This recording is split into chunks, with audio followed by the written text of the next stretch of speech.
I don't know if you'll get a prompt or anything. Okay. Did you get a prompt or anything? Nope. Nope. Okay. I guess you can just record other people without their permission on Zoom. Uh, Always nice. which makes sense. We've been taping Zoom meetings at work. Oh yeah. Kevin talks to clients, and he's actually doing executions over on Zoom. It's like they did pass legislation. I feel like they should censor its executions. No. Document execution. All right. Oh, gotcha. It's like, I know that they're like giving info to the cops, but I didn't realize that they would show execution. How's my volume? Is it? Sounds good. Okay. I also have my headphones on, so I can hear you pretty well. It was a transfusion today? There's a transfusion, 2 pints of blood or 2 units of blood that take 2 hours each. Mm-hmm. They were both from Washington, D.C. I made sure it was not Donald Trump's blood. And then he doesn't seem like the guy that would donate blood or money. Or me and the nurse into an interesting discussion about Donald Trump. So she's worried he's not going to leave. Yeah. Except I think the military, after what General Milley said today, I'm convinced, and all the other generals, I'm convinced if Biden legitimately wins and Trump is trying to claim unfair play or foul play, mm-hmm. they'll march the military up there and escort him out. Yeah, I mean, the argument that I always heard was just sort of like, if he loses the election, like, and he refuses to leave the building, like, who is actually going to, like, stop Biden from actually executing authority, right? Like, Donald Trump tries to sign an executive order, like, nobody has any legal authority, like, he doesn't have that authority, so it would just be like a show. Right. I think the bigger concern that I have personally is just, I mean, he was trying to undermine the results of an election in 2016 that he won. So he's going to call fraud no matter what. Yeah. And I don't, other than maybe Mitt Romney, I don't see any Senate Republicans being like, hey man, you lost. That's how it goes. Well, you're right that really, if it's a legitimately sanctioned victory, now the question is going to be if it's really close, right? Which I don't think it will be. I mean, this guy's burning every bridge he knows. But yeah, but it's a thing of like, it won't be close, I don't think, in the popular vote. Although I do think Joe Biden has also done a fair amount of work to burn bridges in his own right. I think sort of no matter what, however it turns out, it's going to be because of Donald Trump. Like, I think if this were like Joe Biden and Mitt Romney, I don't think Joe Biden wins that. I think people will coalesce around Biden because of Trump more than because of Biden. For sure. But Hillary Clinton won the popular vote by 3 million votes. Yeah, but Hillary Clinton had such a negative. She has. People really, even the Democrats despised her. I think that's going to be more of the same with Biden. I don't think it'll be necessarily as bad from the media perspective, because you don't have that kind of layered misogyny and sexism. But I mean, I sort of always think about Biden where like everything with Burisma, which is a stupid controversy. Like, I don't care about it. It doesn't matter. It's not a real controversy, but neither were Clinton's emails. Right? No, I know. But they hated her before. I mean, oddly enough, she had really, really strong favorable ratings when she was Secretary of State. Yeah. As soon as she got out of office, everybody loved her. That's sort of been her career too. People like her more or less when she's in an office, but when she's running for office, she's not. Have you watched that documentary with I didn't. It's actually pretty worth watching, even though it's a little bit of a puff piece, but there's a lot of facts there that people just don't know. Yeah, refuse to acknowledge about her. I'm not a big fan of Bill Clinton, but Hillary, I am. Fair. Yeah, it's that whole thing with the Electoral College though that gives me pause because I don't think that there's any chance. Like, the one thing that I feel confident saying going into 2020 is like Donald Trump is not going to win the popular vote. But I also said that was going to, like, I also said he wasn't going to win the popular vote in 2016, but it doesn't matter. Like, it, I'm trying to think. I don't know. It's like a question of, I think he can win Florida, but then it's like Arizona, Ohio, Pennsylvania, Wisconsin, Michigan. Like, I think he can win some of those, and that's I the think thing. he's going to win all of them. You think he'll win like Michigan? I think he's much stronger in the Rust Belt states than Hillary ever was. Plus, Well, she never went back there. So that, yeah, I mean, yeah, there was I do think that's one of the under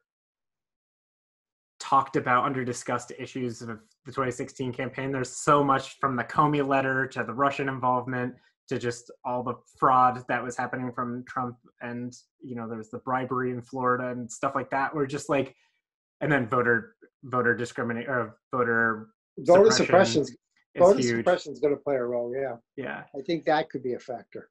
Yeah, but like, Clinton sort of did run a bad campaign at the end. I think she ran a solid campaign, and then in the end she made weird decisions about where she was going to spend time, and I think that also cost her in a very close election where just like a few thousand votes in Michigan and Ohio could like swing it a different way. I think she made some bad decisions down the stretch too. But yeah, the whole thing with the Electoral College just makes me so unsure that Trump can't win. But there's a point where the popular vote can be so lopsided that there's virtually no way you can lose the electoral vote. And I think this is going to be that. The popular vote is going to be huge. And I think you'll see, they're already saying a lot of these states that Trump has locked down, they're talking about Florida, they're talking about Pennsylvania. I think Biden can win Pennsylvania. I do think Trump will probably carry Florida. I don't know. I think Biden, I'm obviously a Bernie guy over Biden, but I do think that Biden has a better chance of Florida than Bernie did. Yeah. So that's, I don't know. I guess it's just my big, sort of like a big fear no matter what. Like, he loses, what does he do? He wins. Like, I don't see a situation where he wins the Electoral College and the popular vote. And then I just think about when we're already seeing just like a total crisis of faith in institutions, like across the board, to have half of all those situations of you win the Electoral College but lose the popular vote be not just in my lifetime, but kind of pretty much in my adulthood, right? In like 2 decades, that would have happened 3 times. Yeah. And when you have a majority of people constantly losing faith in that, just like, I think that turns into its own crisis in its own right. Like, people already don't love the Electoral College. Right. That to have it happen, and then 2 years in a row, or 2 elections in a row. Yeah, 2 elections. It just would be, I think, like a huge just crisis for the country, in as much as anything else Donald Trump has done is a crisis for the country. Yeah. Well, there'll be some protests if he wins. Yeah. Or if he loses and tries to claim he won. Yeah. Well, there's the other aspect, which is with the pandemic and mail-in votes, I think we're not going to find out who won pretty quickly. Right? No, that's right. And the longer it takes, the more I think he's just going to declare himself the winner, or like look at numbers in like one district in Arizona and say, see, I'm on pace to win Arizona. And then if he doesn't, he'll be like, well, fraud. They better not be calling the Supreme Court in. I'll tell you that. Yeah. It just that ain't going to happen. Yeah. That was a whole nother travesty. Yeah. The first season of Fiasco, which is this podcast that I listened to, covered the Florida recount in 2000, and there's a lot there that was just like, ugh.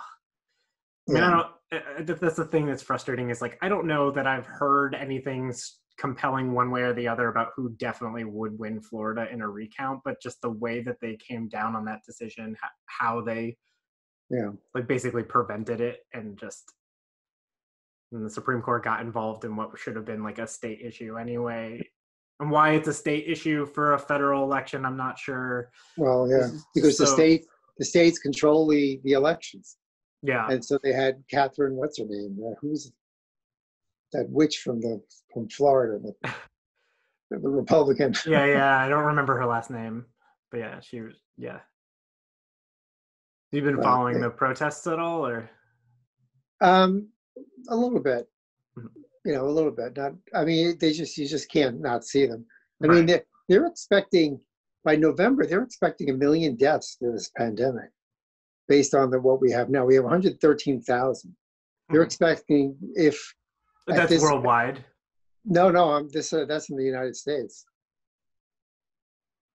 Yeah, I guess based on the case of, they're figuring it's going to be over 2.5. What is it now? It's 2.5 million now cases, right? Oh, cases, yeah. But for every, it's supposed to go up exponentially because of this second wave. Mm-hmm. And if you factor in, based on what the case count is, you can sort of estimate what the death count is going to be. And they're estimating, I've read estimates that it's going to be maybe 900,000, almost 1 million. Mm. And that's going to be a tough sell in November, right? I mean, especially in like Florida. Yeah, he's going to be reminded. I know, the most likely state to empty its population due to this pandemic. Yeah, he's going to be reminded every month, basically, or every week about what the Democrats are going to be pushing at him on this, how he mishandled this whole thing. Yeah, I haven't followed too much in terms of. I mean, is Congress in recess? Is that what's happening right now, or are they? I don't know. They were supposed to be working on that other package, the fourth. Yeah, package. I haven't heard anything about that. And now you see Rick Scott is complaining about New York doesn't actually pay more, paying more than Florida Florida doesn't actually take more from the feds, and New York doesn't give more. And he's trying to, this kind of, like, I would believe anything Rick Scott says. Right. And then you read what he had, his explanation. It's like, that's so bogus. His claim is that New Yorkers, yes, they put in more taxes when they're living in New York, but all of them basically move to Florida and then suck the federal system dry because they know it's a cheaper place to live. Mm-hmm. But not every New Yorker goes to Florida. I hate to break it. Right. Also, like, if you're Florida, you can do something to stop people from like taking advantage of your like low tax rates and everything. Well, yeah, because they don't have an income tax. So right. And I'm pretty sure those numbers, those charts you see where which of the giver and donor state, the donor and taker states.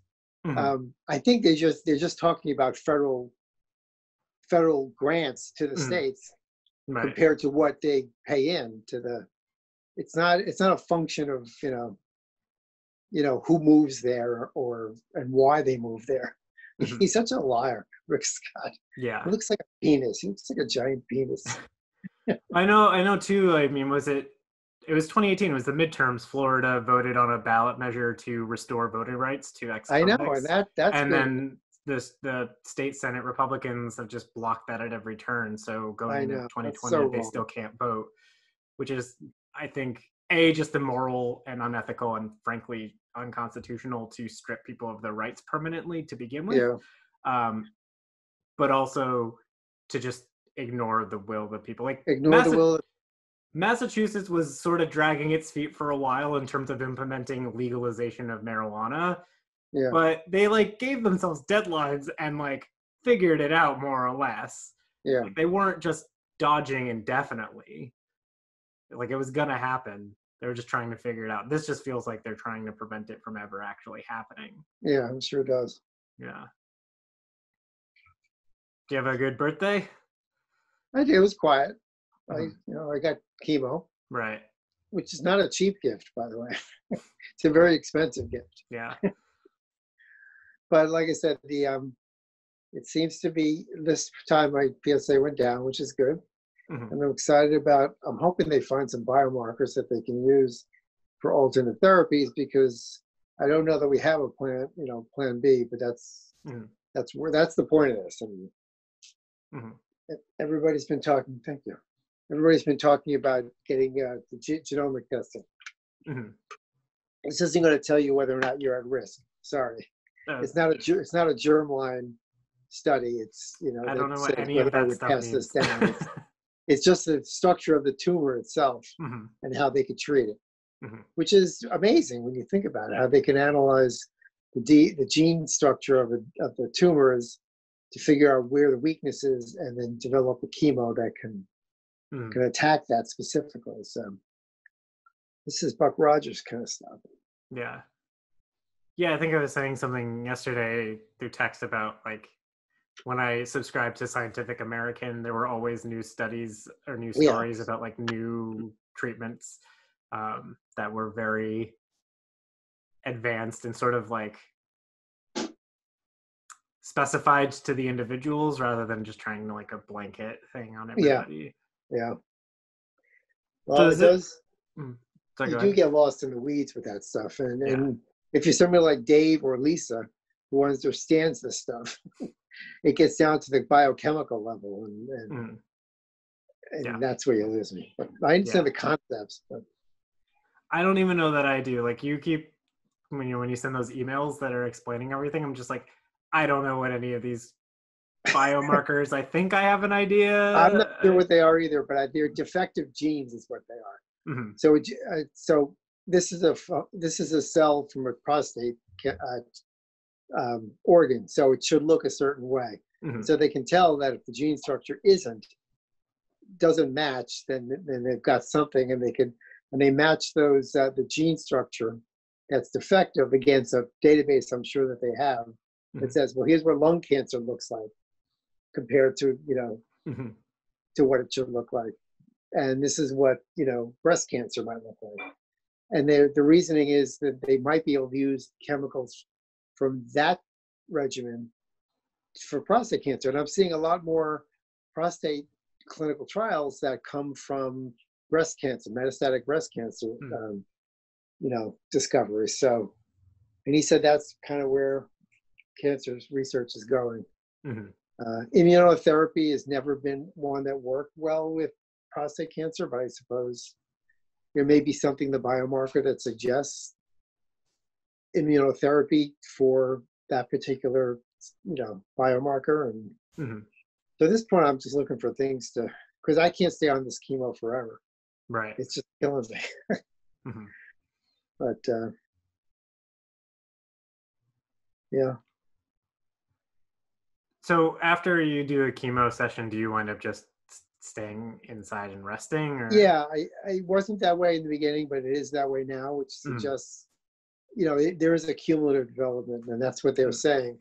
Although the doctor did say he's had some people he's given one dose and it fixed everything, and he's had other patients who's had 100 doses. Mhm. Not that he would give me 100 doses, because I don't know if I'd be alive after 100 doses. Mhm. But at this point, as I said in the email, it's gone down, and we're going to follow it because it's doing well, as long Mhm. as it goes down. But it probably will go back up again, because that seems to be the nature of this. And this Mhm. is what he means by me treading water. It's like, if he takes me off this thing, I worry that this thing will just like double, Mhm. in it's 3 weeks or something. Mhm. So it's important that I stay on it, at Yeah. least as a maintenance thing, until we can figure out. And if there are no biomarkers, then I don't know. I mean, we got to figure out what the worst case scenario is. If there are no biomarkers, or if there are biomarkers but they don't have a chemical created for it, a chemo created for it. Mhm. And so I could look for a clinical trial that's testing that, or otherwise I don't know what. He's Mhm. got hormone therapy, but super hormone therapy, which is kind of like what I went through before, but like Right. supercharged. And he doesn't think that's going to work well against this cancer. So it's a really aggressive cancer. Mhm. I just, the fact that I couldn't see it for the first 6 years, that it was so microscopic, Mhm. was, and I was living, my PSA was 0, and the treatments were really easy. I just take this pill. I go in every 3 months and take my PSA, and it's 0. It worked great. But they suspect that those tumors had already spread to the bones and were just microscopic. So, When were you first diagnosed again? oh God, it was, Mom would know this, but when was I first diagnosed? It was 6 years ago. Well, I had my prostate out 6 years ago, so it was probably. Went to surgery in September of 2014. 6 years. Yeah. I think it was actually December of 13 that Dr. Bigda felt the node. Yeah, felt the node. When he did the digital rectal exam. Yeah. Mhm. And so then. And boy, I miss those. He sent you to the urologist, and he kind of watched your PSA for about 4 or 5 months, and because it was rising, decided that you should do the biopsy. Yeah, so I did everything I was supposed to do. Mhm. So about 7 years. Yeah, about 7 years, by the time we had it all together. And yeah, again, no, the prostate, I really assumed that they would remove the prostate and everything would be fine, and that was what was supposed to happen. But clearly, it had already spread past the Right. prostate bed. So it's pretty much what you're doing now, just like the clinical trials, or kind of new. not there yet. No. Oh. I mean, if there's a biomarker they have a drug for, they'll give me that and see how that works. And there may be more than one drug. There's also an alternate to what I'm taking now, which is Taxotere. Mhm. There's another drug called I can't remember the name, that Mom found that they tend to give to people after the Taxotere doesn't work. So Mhm. that's another drug that we could try. Mhm. But the trick is finding the right drug that's going to knock this back to close to 0, Mhm. and for as long as possible. I mean, even if that's a month, that's great. If it's a year, that's even better. Mhm. If it's 6 months, I'll be happy. But it's just so I can actually come off the chemo long enough to Right. rehabilitate. Yeah. How regularly have you been getting chemo? Every 3 weeks. Every 3 weeks. Mhm. Yeah. They started me on. Remember, I had the treatment, the radium treatment, Right. which was recommended by the guru at Mass General, because at the time I had no bone pain and had metastasized, and that's exactly what this treatment was about, getting the radium in my blood to kind of shrink the tumors. And the first thing they gave me seemed to make the pain lessen a little bit. The little pain I did have on my ribs seemed to help a bit. And then after the second one, that's when everything went to hell. PSA started rising again. And Dr. Michelson and his Mass General, MGH, basically said, he's got cancer.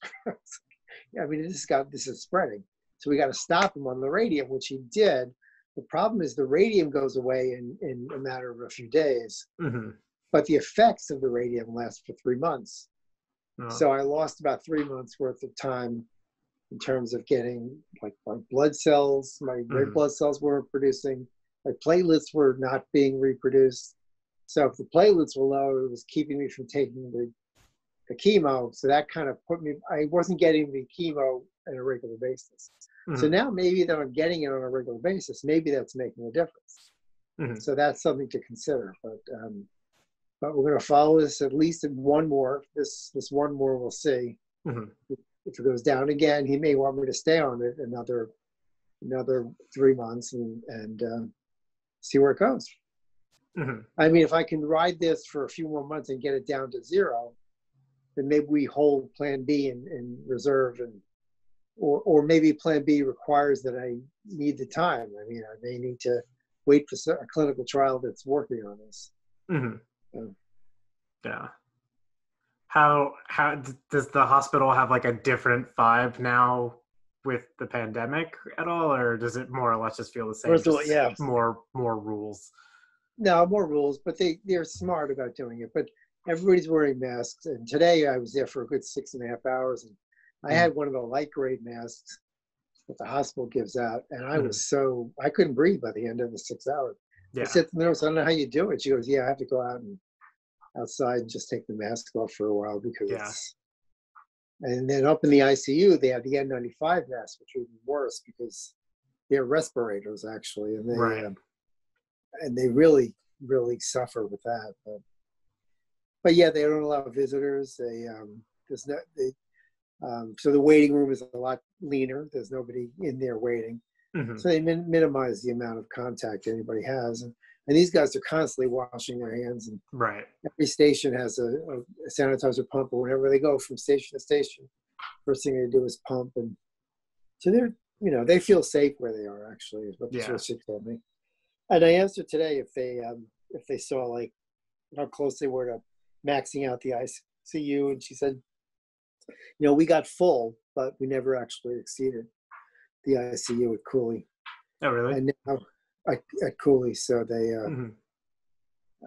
so they were glad. I mean, it's clear that this, Massachusetts and New York especially flattened the curve, and that's. But it's funny because everybody thinks flattening the curve is going to make things go faster, and it doesn't. You're going to get the same number of cases, but you're spreading them out in a wider area. So it's sort of about resource management. Yeah, you're still going to get the same million cases or whatever they have now, or 2 million cases or whatever it is they have. Well, I always think about like flattening the curve is not reducing it to zero, right? So when you look at like a line graph and you see like cases or death rates and it goes up and then it flattens, and then when it comes back down, usually you're like doubling what the number was at the top because it's got to come back down. Yeah. And like those rates are still getting there. And, now that everything is starting to reopen a little bit, I think, we've already seen spikes in like LA and Texas. I don't think that's Georgia. Yeah, I don't think it's going to be too much better in the coming months. No. It also makes it like, sorry, go ahead. No, go ahead. Finish your thought. I was going to say it also makes it so difficult with the protests going on where like, I know I feel personally this way where I really want to be out there and like being part of it, but also even wearing masks and everything, it still just feels like if it's going to be a lot of people, I don't know, like showing up to protest right now just feels like an extra risk that if this were a year ago wouldn't be a thought at all. Like you just go, right? Yeah, I know. Well, the Women's March, for example, you went down to Washington, right? It was not a big deal. Right. But I can't imagine that march in Washington was huge. Right. I mean, it was just huge. I will say it seems to me more people are wearing masks at these protests than on the ones to open them. Well, yeah, for sure. So that's something. And the other thing is I almost believe that these people are being advised to quarantine themselves. I almost believe that a good majority might do that or might try to get tested. I was surprised Uncle Rick, no, who was it? Was it California? No, New York. They were saying that you could get a test anytime without a doctor's note. Oh, wow. So you could actually if you wanted to get a test every day, you could. That's what we need. That's what we need. That's what everybody needs. Yeah. Because then all those protesters could go out and get tested. Right. On a regular basis. And then the contact tracing has to be there. And right. I think Massachusetts is doing it almost seems like a volunteer basis, that 877 number or whatever it is they have. Mm-hmm. It's called a contact trace cooperative or something. It doesn't even sound official. Right. But they say if you get a call from these people, then you've been in contact with someone who's given you that as a contact, and this person came down positive with HIV, with wrong COVID. era. Wrong era. wrong pandemic protests. You should have signed into the Bigner family thing. It was pretty last interesting. night. Yeah, because toward the end, it was just Uncle Dave, Uncle Joe, and Joanne, and Beth was there. Mm-hmm. And we were talking about the protests, and Uncle Dave was asking me the day before about. I asked how how Ava liked her protests, and she said she was just like, she was really energized by it. Yeah. She didn't say anything about it. She could just tell she was just taking everything in, and they kind of stayed back. They didn't want to get too close to anybody.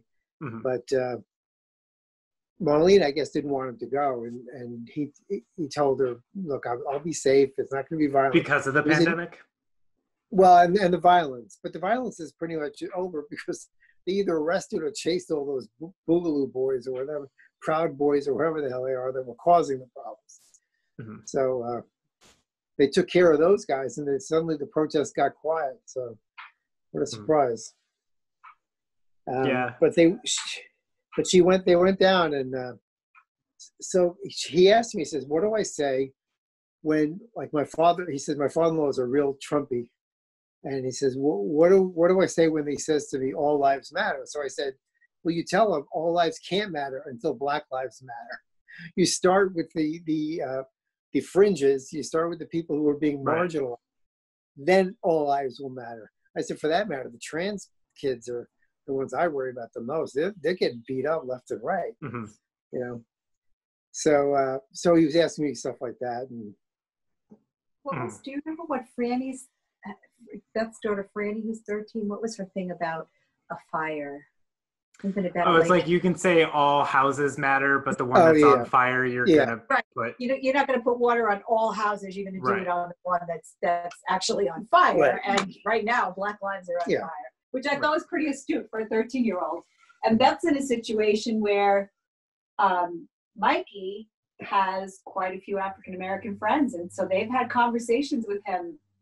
At what is he, like 12? Yeah, but how to about what could potentially happen if he was with these. But what I wanted to say to her, and I didn't say this, is an opportunity for you to discuss with Michael how he can use his white privilege to help his friends. Mm. And he will, because he's got a mouth on him and he's white, and a cop is not going to kill this kid. And if he's with his friends, you can actually stand up. So that's what I wanted to say to everybody. Mm-hmm. That's the discussion I would have had with you, for example. Mm-hmm. I agree fully that we need to use our white privilege, and I hear the thing that I hear a lot is we need to like put our bodies to be shields because cops aren't going to kill us, and I know that. But then in the back of my mind, I'm also like, yeah, but we're also like raging leftists in a lot of these protests, and it's not like cops have a history of not beating the crap out of and killing us too.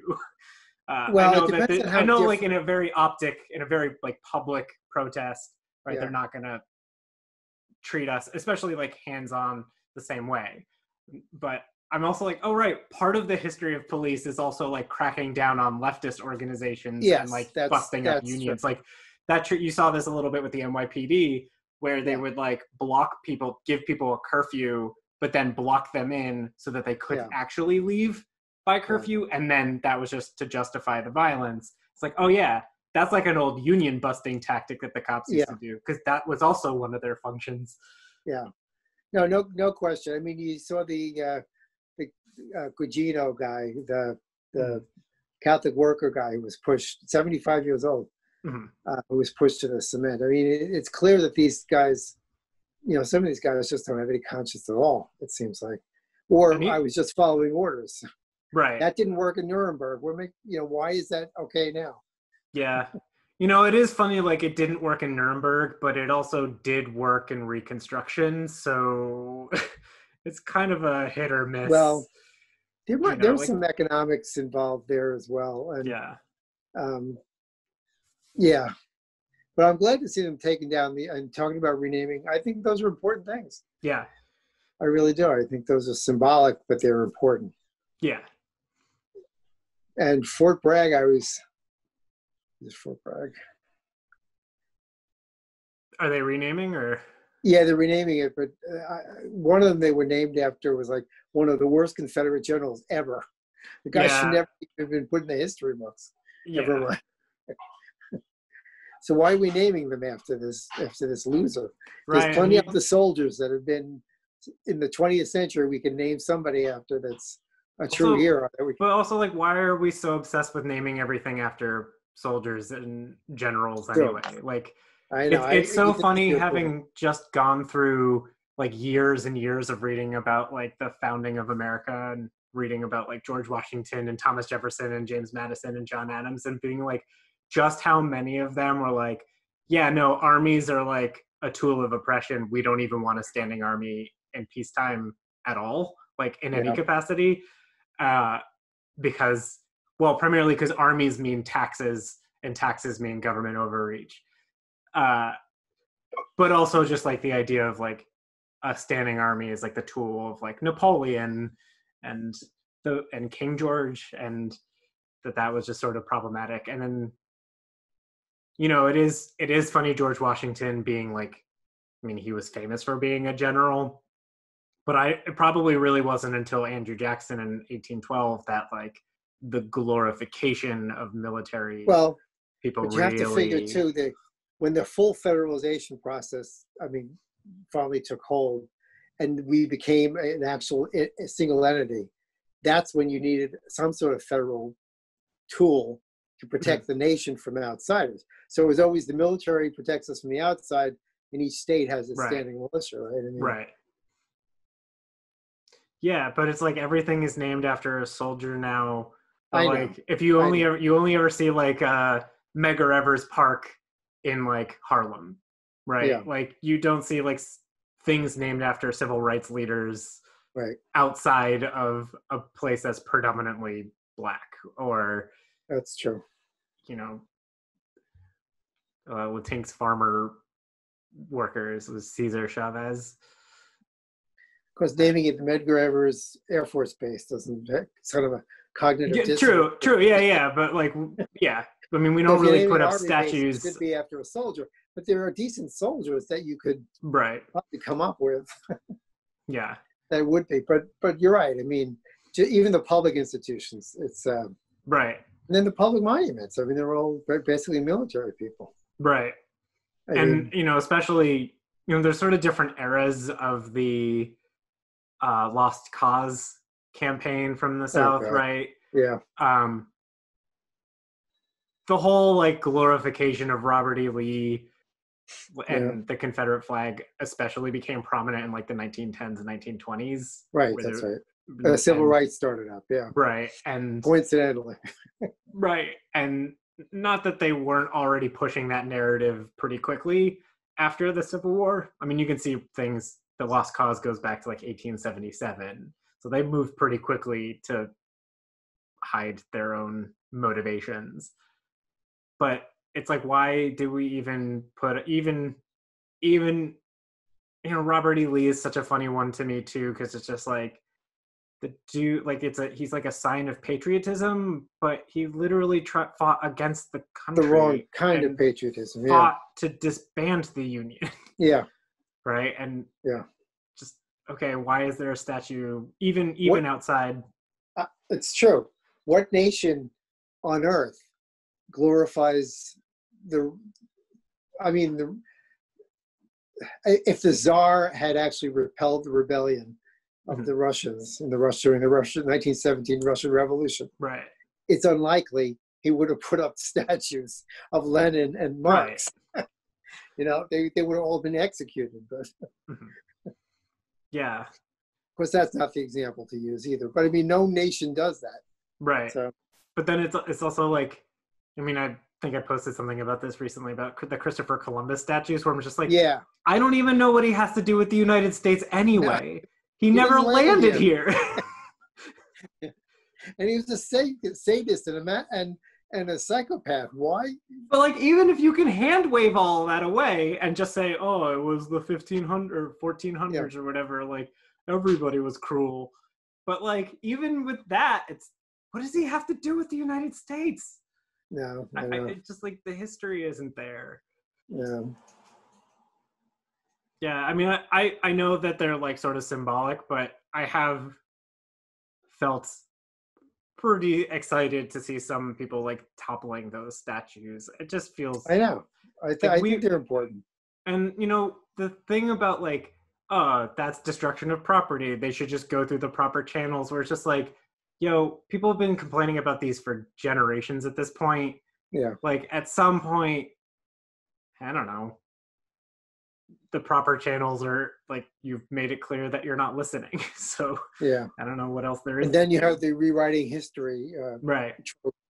Which we should be rewriting history, so it more matches, you know, our values. And I mean, these guys, these people should be, an institution should be forgotten. If you ask me. Or like where they belong. Like Robert E. Lee belongs in a museum about the Civil War, about how he was a slave owner and led armies against the Union, right? Or but like, then they take the next tack and say, well, Washington was a slave owner and Jefferson, should we get rid of their statues? And the answer is no, because what they contributed to this country was far out. First of all, they were making decisions, life and death decisions on slavery, the way, you know, the plantation owners in the South were. And Robert E. Lee had a direct impact on that as being the possible outcome for this country. Jefferson and Washington were trying to build a nation, and yes, they happened to be slave owners, and there was a cultural issue at the time. And by the way, you know, Jefferson, my understanding is, Washington had some qualms about it. So I mean, everybody was in a different place. So you can't do a moral litmus test and get rid of every icon of a person who had a slave. I also sort of take the approach of like, if we decided to take down statues of George Washington or Thomas Jefferson, like, I don't care, right? Like, we're not erasing their existence in the country. We're not erasing them from textbooks. We're not erasing them from museums. We're not like saying, oh, the Mount Vernon is no longer like a national place. You know, it's just like, we're not gonna like keep monuments in public squares lionizing them, because there's like a certain degree where I almost feel like, I mean, I know for a fact George Washington would not want he wanted status when he was alive, but he like if he really wanted like everybody to lionize him, he could have retained power instead of stepping down after 2 terms, right? Like, you know, the whole idea, you know, John Adams definitely would have been pissed at a George Washington monument. But like, the idea is we're supposed to be like a nation of laws, not men. But how do you do that when you have a culture that glorifies certain men and elevates them? And not that like you shouldn't name anything after George Washington or Thomas Jefferson. You know, George Washington never had a love child with any of his slaves. So it feels a little bit different than Thomas Jefferson. But like, I don't know, like, I just don't, I know it maybe sounds counterintuitive given how obsessed I've been about reading about presidents, but I don't. What would you read? That's true. But I also like, I don't know. I don't owe George Washington like any moral defense or anything. You're not talking about erasing it from history. Right. And that's really the issue. Who writes the history? And here's the interesting point is that if you've got our education system, which is now centralized at one level with the Department of Education, but completely state driven by state. So how do you control a state that writes its history? You know, which is why we need a centralized education system. So every kid is learning the same history, the same math, the same science, which I understand these people who'd hate the Common Core, but it's not wrong. It's not wrong in principle. I mean, yes, we're overdoing it with standardized testing and all that stuff, but you need a Common Core that everybody is going to adhere to. Every nation has that. Yes, every nation has states, but they're not federalists like we are.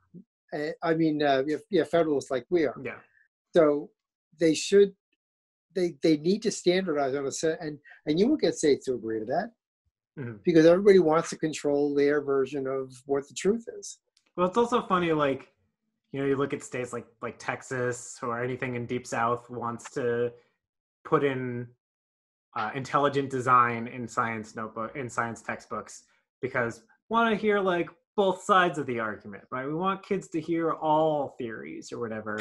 But then if you even suggest that slavery was the central issue of the Civil War, they'll be like, nope, it was just about states' rights, right? And they don't want to include anything that suggests that they were fighting for the institution of slavery above all else. Yeah. Like they will remove that from textbooks. Yeah, that's true.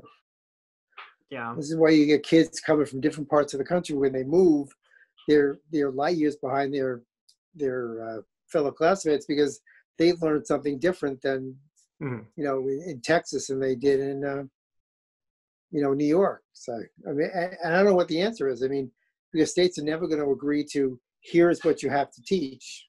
These are the facts that you have to teach in history. This is what we believe is being the closest to the truth. Yeah. In my day in New York, they did they taught American history, but then they also taught New York State history, which I think makes sense. That's where you can regionalize and say, here's Texas's history. Now, yeah, it may conflate with some of the stuff that happened in the history based on what the federal government there's no chance that Texas state history would teach that they threatened to violate the Constitution to invade New Mexico and take more land. There's no way. Like, I never learned that, and I did a project on the Mexican-American War. But if we had Howard Zinn's, The History of a People as the text, for example, you could use that as the federal basis, and then do the state and let the kids hash it out and have a discussion. Let's have a query, a project-based learning kind of thing where you figure out what the truth is. That's where you get real learning, and that will bring up the contradiction. If the state wants to go ahead with this bullshit that they're promulgating, and let them make their case. What is your side? How do you support what the state says versus what the feds say, right? I mean, I suppose the counter argument to centralized education, though, is would it be like who's determining what is being taught? Well, right. Like I don't want Mitch McConnell or Donald Trump determining what is being taught. It has to. That's sort of like the flip side.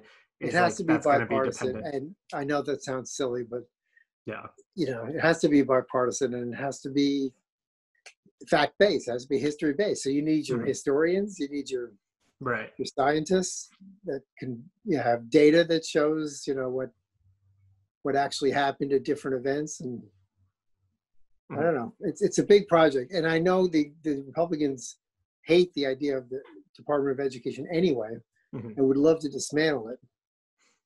But it's the only way you're going to get kids that are all learning at the same thing, right? Which is why these.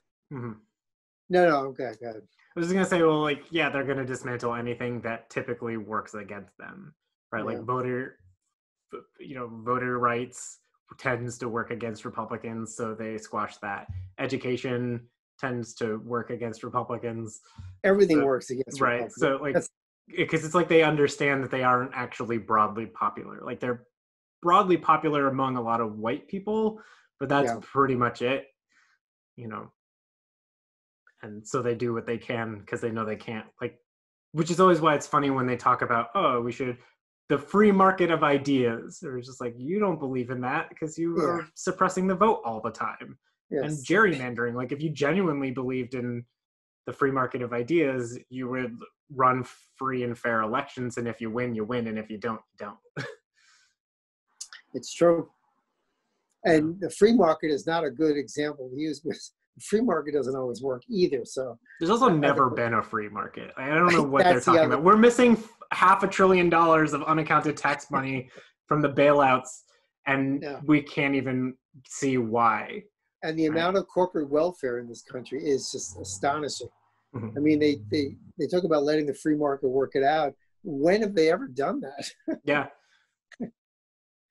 Which is funny because they're failing our companies. Right. And Yeah, I mean, I remember they attacked Obama for his bailout of the auto industry, but it wasn't even that much of a bailout. Like And they the paid money it back, wasn't and he have to given; it save was it. like a loan, and like Yeah, saved a bunch of jobs. They paid it back, so it yeah, wasn't lost tax money. But yeah, then in the pandemic, the first thing they're looking to do is give corporate bailouts with no yeah. I incentive mean, to pay back. to the Democrats' credit, they really forced the Republicans' hand on getting something out and bolstering at least some of the unemployment insurance. And if this fourth bill ever goes out, they're going to do it again. And I don't know where UBI stands. That was supposed to be in this bill, so that would Still be the simplest solution. Like that's yeah. still just like the simplest. It really is, and Even if it's just a temporary thing for like a year, it's just yeah, like you the need it for at simplest least solution. yeah. You can't put a 3-week ban or 3-month band-aid on an 18-month problem. You know, it's not going to work. Mhm. So just pay people until things are opened up and people are back on their jobs, and then cut it. You know. Mhm.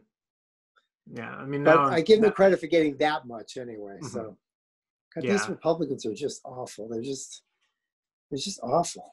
yeah. In a lot of ways, I almost feel like defeating Mitch McConnell is just as important, if not more, than Yeah, defeating Trump. Um, it's just like they have to go hand in hand. yeah, I Because think so I too. think, Donald Trump is not an anomaly of the system. It's sort of what they've been like building towards for a while. Yeah, Um, and, I think about what if somebody who is competent but shared all of Trump's beliefs was in office right now? McConnell's oh yeah, not doing anything to keep him in check, which sort of makes me, when I read about earlier American history, about how like parties were so fractured. And, you see this with the Democrats, where we're sort of a big party or big tent party. So you have a lot of different sub factions, right? And it's sort of just like a hot mess of trying to keep everything together. Whereas like Republicans just like fell in line. yeah, But another aspect to like earlier American parties, where you have a lot of third, fourth, fifth parties showing up, just fracturing out of the major parties, you also see like this actual concern about separation of powers, where like mm, you see like Henry Clay or John Calhoun, both who suck, Calhoun more, but at least there were occasions where they were willing to go against the president who was in their party, because they were like, that's too much power for the presidency. I am a senator and I want that power. And we don't even see that anymore. no, that's what's missing. This is what I talk about with institutionalism, and I know what you're saying about Bush. His administration was lawless in every respect, except that overall it fell into the slot of institutional administrations. There was the the Gore v. Bush, you know, Mhm. election was not notwithstanding. I mean, that's what I was talking about in terms of the institutions, recognizing that there is an executive branch that has limited power. Although every president, basically in the last, God only knows how long, has been pushing the envelope with that. At least 100 years. Yeah, so I mean, I think you can trace that back to Andrew Jackson too, to be honest. and so you have to ask where Congress's teeth are, balls are, to have stopped that, because the party that was in power when their president was in was willing to let this guy go to town. Mm-hmm.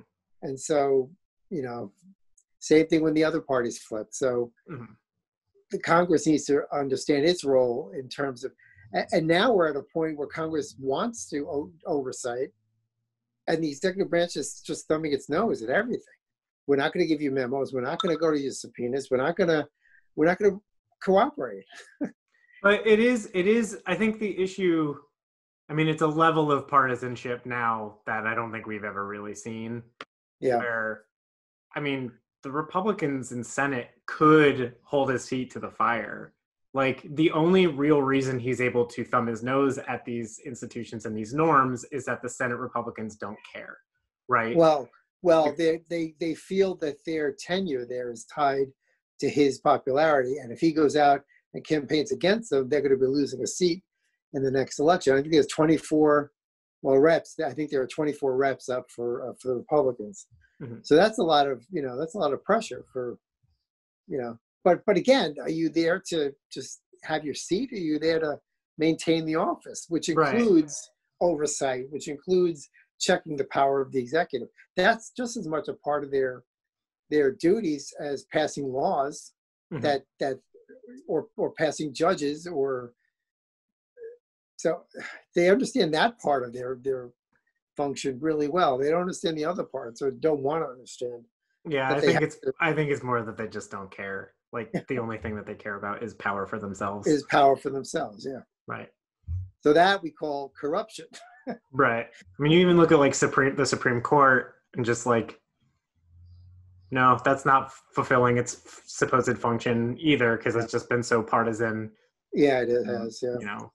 I mean, to Robert's credit, he is an institutionalist, and he does care, or he used to care anyway, what the public thought of that the Supreme Court was above politics, and that's never been true. But yeah, I mean, I think that's the thing is like that perception, and I don't necessarily doubt that John Roberts believes that he's like neutral and above politics, but I do think that winds up being like a tool to cover the reality where like I remember people being like, oh, the Supreme Court ruled in favor of Obamacare. That's weird. Why would he do that? I'm like, but in reality, it actually was a knock on Obamacare because they overturned the thing that was going to make Obamacare effective, right? Yeah. They struck down the mandate, which is just like, you might as well have just struck down the whole thing. That's not a win, right? Yeah.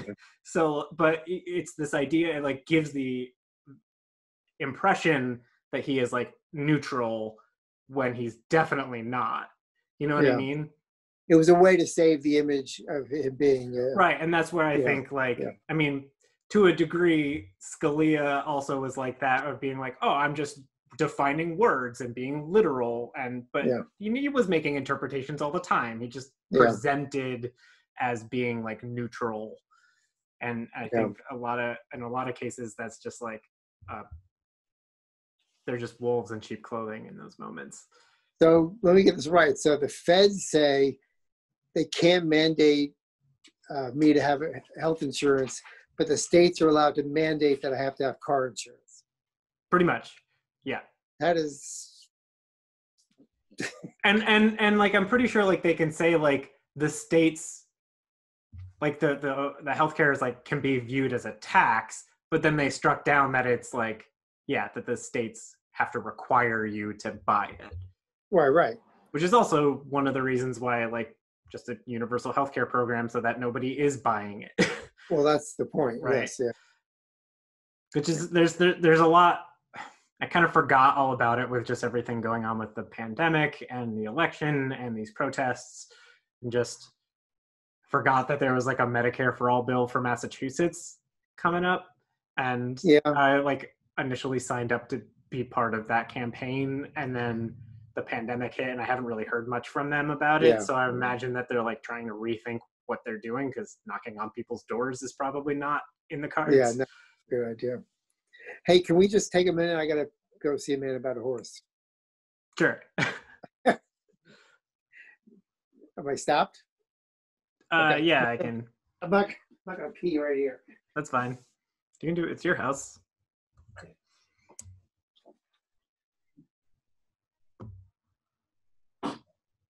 I'm not going to edit this out. Okay. Much better than that. Nice. How have those family Zoom meetings been, by the way? My family, they're crazy, and I try to avoid every other one. But last night's was pretty good. It was. When you get to the end, there's only a few people. Yeah, when you get to the end, there's only a few people. It's usually nice. And Aunt Joanne is so rabidly, I can't believe how rabidly anti-Trump she is. I gave her a subscription to the Nation magazine and said, read these, you'll build up some ammo you can use against the rest of the family. Yeah.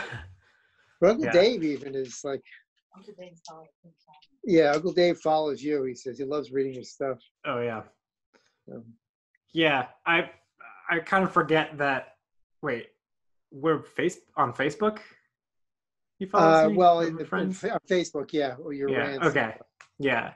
I Or don't it could be necessarily Twitter, remember too. like who in the family is like friends with me. I know I'm posting a lot. You are. Which is it's also sort of the point of being on Facebook was to sort of serve as like a progressive voice on other people's timelines. But Mhm. I don't know how effective it is, especially Well, when I don't edit. Yeah. Al Straight loves him. Al Strake follows you too, and he loves you too. So Yeah. you got a couple in the family. Yeah. Yeah. I guess I was a little. I don't ever really. I guess I've never really thought about it too much, but I wasn't sure where like Uncle Dave would fall in. I would have thought he his... would have been more on the Republican side, but Trump has just changed him. I mean, Yeah. as he has a lot of Republicans. I mean, Or even going to was the protest that he took Ava to? It was a Black Lives Matter, or it was a Black Lives Matter. Yeah, yeah. I mean, I guess they got to do But some it's chanting. like 90% white people. Yeah, it was 90% Well, white yeah, people. yeah. I mean, you live where you live, Yeah. right? I mean, Well, he's in a pretty diverse culture. Oh, He really? lives in Queens, but it's mostly Asian and Latino. mhm. Um, Yeah. I mean, like Massachusetts isn't exactly known for No, being a it is. Well, diverse. it's Latino areas, but Yeah. he said some some African American kids were leading it, so I'm assuming they were the BLM kids, and Yeah. yeah, and they had all these people out. I forget it wasn't like they said a couple hundred people. A local park. Yeah, and she really liked the chants. They were doing Mm. some of the chants, so it's always Yeah. fun when you go to a protest and you get to chant, and this is what democracy looks like. Yeah. Yeah. You went to the East Hampton one, right? It was like the Well, we kneel went to thing? the kneel down thing, which was, it was 8 minutes 46 seconds of kneeling, They did have to. and they did have speakers after, but we didn't stay for that. Mhm. But you're right. It's just, it's the thing. I wanted to go. I booked that I was going to go to the Northampton one, but then I just didn't think it was a good idea. Yeah. Yeah. I mean, it's already, we're already seeing spikes in coronavirus again since Memorial Day when places started reopening, and it's already like, Yeah, I know what those headlines are going to be in like 2 weeks. I know. It's gonna be that the protesters are causing the spike. What And- do you think of the Spike Lee's comment about using the term defunding the police? He thinks that's a bad term to use, and that the right is already twisting what that means, and they need to figure out another way to phrase that, like reimagine the police or reform the police or something. But Well, I mean, Spike Lee has sort of a conflict of interest here because he's done work with the police to he's done like PR work for the police, and they haven't really gotten better. I don't know. To me, the thing is just like, in terms of what the right is going to do to our words, they're going they already can't handle Black Lives Matter, right? Because they put only or more at the beginning or end, and that's not what anybody is saying. So when we say I don't know, when we say defund the police or reform the police or reimagine the police, like Tucker Carlson's going to say the same thing. yeah, Fox News is going to say the same thing. Donald Trump's going to say the same thing. Like, I guess I don't know. Giving them defund the police just makes it sound like you guys want to abolish the police, which is I not. do personally. Well, I there's a guess the thing is to me it feels a little bit like, would you rather say I'm an abolitionist or would you rather say I'm just against the expansion of slavery? but this is not slavery. There's a valid position. It's part of it. Carceral There's- slavery is very much a thing. No, I get it. That's the origin of the police. What we're saying is there's a need for a public safety person who can actually maintain order in a nonviolent way. And it is true that we make them do these things that should be handled in other functions, like mental health care, and like general health care and education, that these kids, that would be better served there, as opposed to having the cops, approach these and militarize them up and then send them out there to beat heads. That's not policing, at least not in other countries it isn't. I mean, I don't really think the English cops carry guns. Yeah, I just read something that said like British police have killed like 50 people in the last 100 years. Yeah. Yeah. So there's something clearly that they're doing in the training of their police that's different to what there's still I mean, there's also still an issue for me about just the way that we like that maintaining order. Like police are also about like funding the state, right? Like that's why they write tickets all the time. Yeah. That's why minor infractions are heavily fined, right? Yeah. And they're incentivized to do that. You know, I guess when it comes down to, I mean, when it comes to reforming the police, the issue for me is like, what good is reform if the functions are still more or less, or if they still have like unchecked authority? I mean, like, you know, I've heard something like New York barred chokeholds, which is like great, but they also barred chokeholds like 20 years ago. They still killed Eric Garner, right? And without consequence. And then he was like let off. And so it's just like reforming, I don't know, like these new rules and reform, I don't necessarily know that gets to the root of the issue.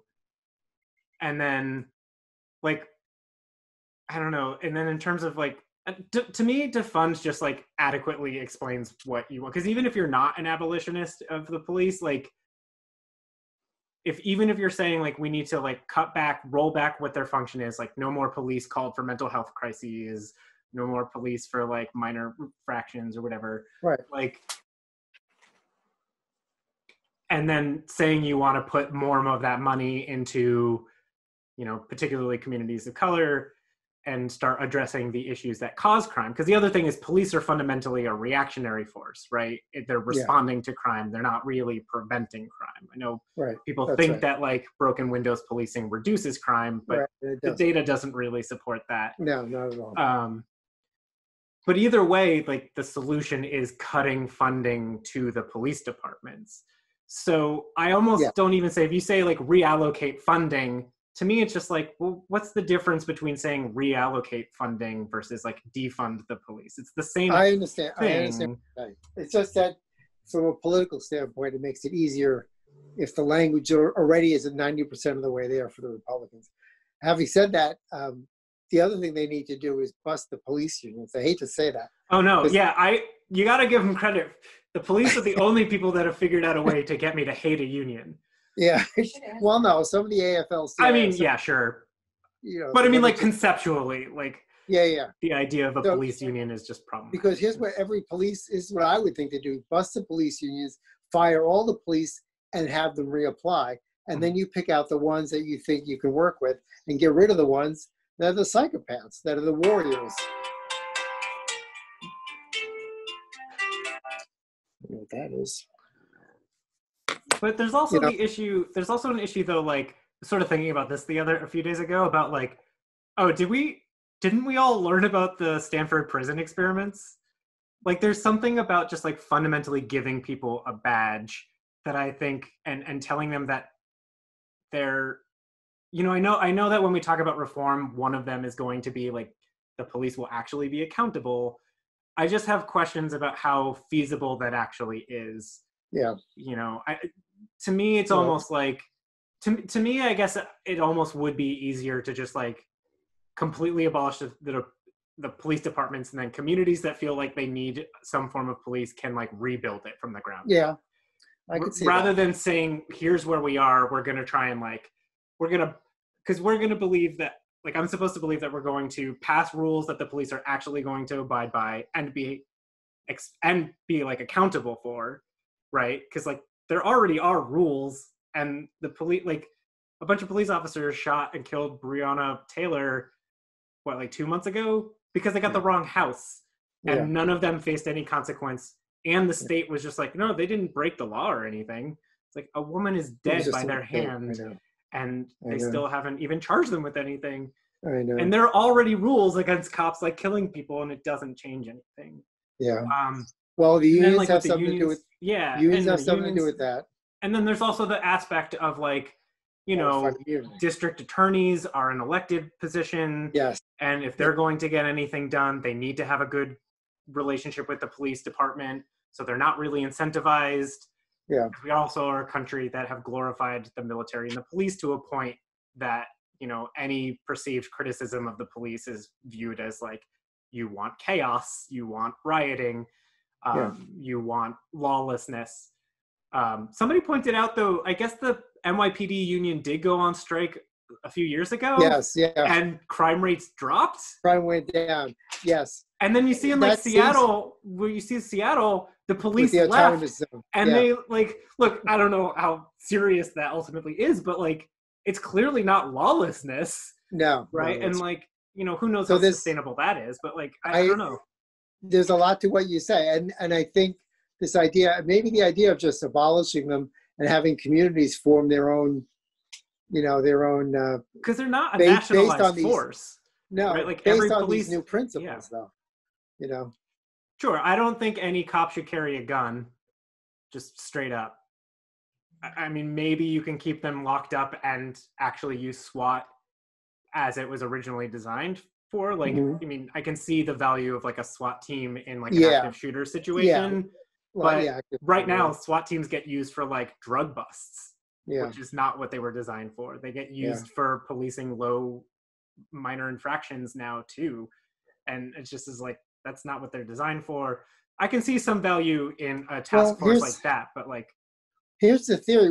Why do we have the state militia? Why can't we use the state militia? It's the National Guard. But why don't we use the state militia in those cases where you've got an active I see what you're saying. Got an AK-47, you know, armed to the teeth with Kevlar and AK-47s. Yeah, that's when you need something like a SWAT team. Use the militia. Yeah. And let cops be cops for that. Yeah. Let them go out into the communities and try to build trust. And yeah. And Camden has done that, and they've been Camden, New Jersey, and they're having resounding success. Yeah, and I think too, like in a lot of states, part of the problem is police officers you're allowed to shoot people if they flee. Yeah. And I understand that we don't like the idea of people fleeing from the cops, but to me, it's like, we're okaying murdering people for fleeing the police for like a drug violation, right? Or like you could get pulled over with a suspended license and flee, and that gives them a license to kill you. Yeah, it sort of matters, and right? It's just like the escalation, you know, we do at some point need to have a conversation about, as a country, about like reasonable repercussions, right? That like, if you have marijuana on you in a state that is illegal, you shouldn't be in jail for 3 years. Right. That's excessive. If you run from a bus, you certainly shouldn't be shot for it. Right. And you know, especially in like the surveillance state that we have now, like people on Twitter are able to figure out the identities of people in viral videos that are saying racist stuff.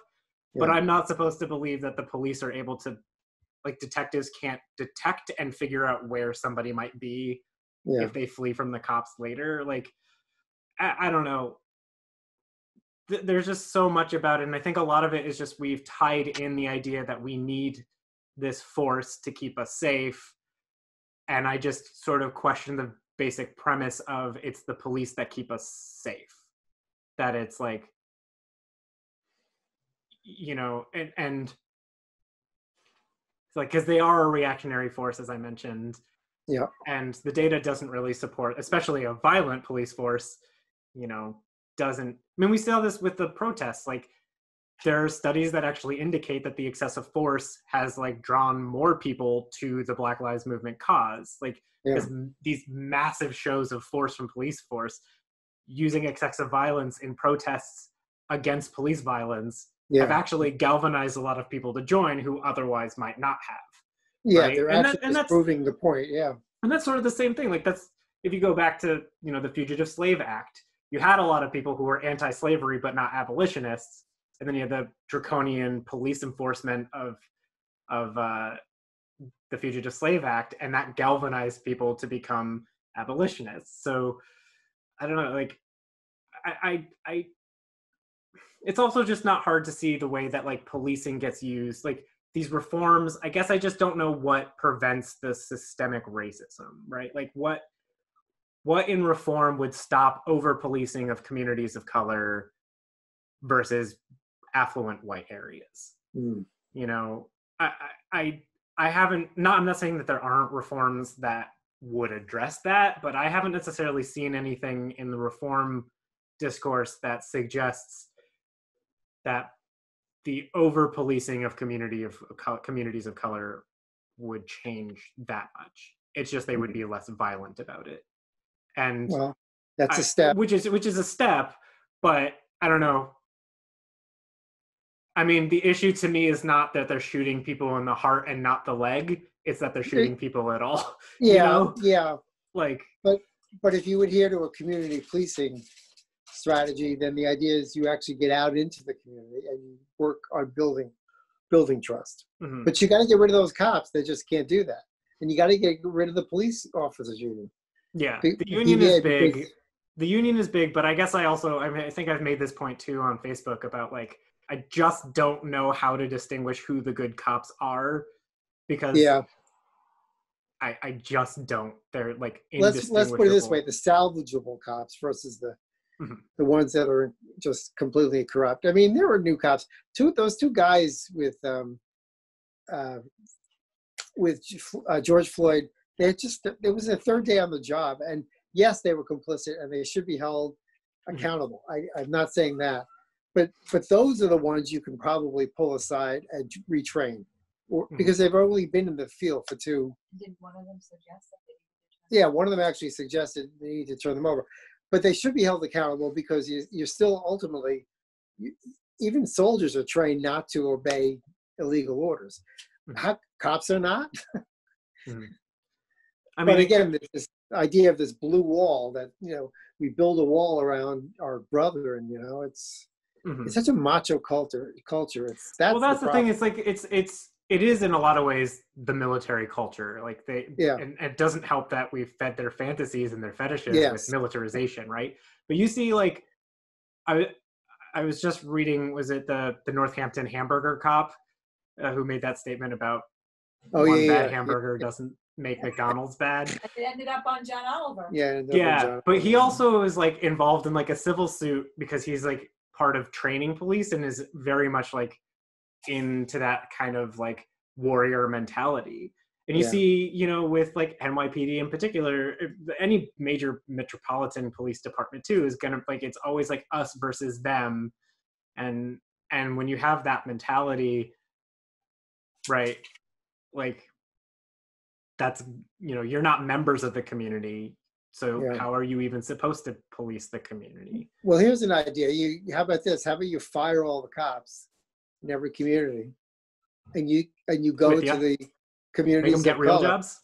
No, you get communities of color, and you go out to the folks, the guys there who are suffering from like, triple the unemployment, and hire those guys to be cadets and train and put those people of color in to police not only black communities or brown and black communities, but white communities. And then whatever you need after that. White people will never ever take being policed by people of color. That would be so cool. I'm sorry. It would be. There would be like some form of like cathartic justice there. Yeah, it would be.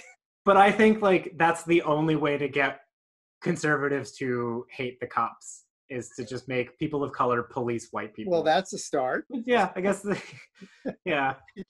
And then and then backfill with any white officers that of course that would be thrown up in the Supreme Court as for sure. Again, like affirmative action kind of thing. But I guess I think is that Minneapolis is abolishing their police department and like rebuilding or something is or they're headed that way. It's always hard because like I don't necessarily want to it's such a localized.